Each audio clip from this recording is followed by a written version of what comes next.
Jeg vil lige vise jer, hvordan man kan designe sin egen Nike-sko på Nikes hjemmeside. Man skriver bare lige på Google, design Nike-sko. Og så skal man ind og finde den her side, Nike by You, custom sko. Så kommer man herind, og så tror jeg gerne lige, de vil have, at man vælger et sprog. Så skal man herned og klikke på sæt i gang. Og så kommer man nemlig herind på en side, hvor der er valgfrihed imellem en del af Nikes modeller. Hvor man bare vælger en.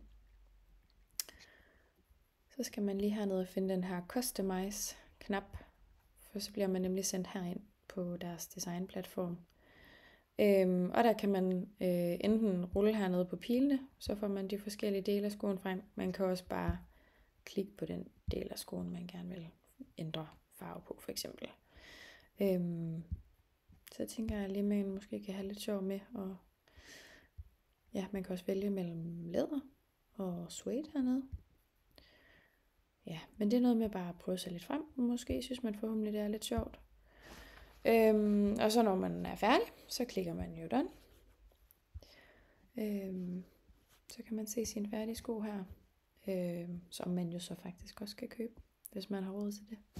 Så tænker jeg, at man måske kunne have det lidt sjovt med at prøve nogle af de forskellige modeller. Ja, men det er egentlig bare det.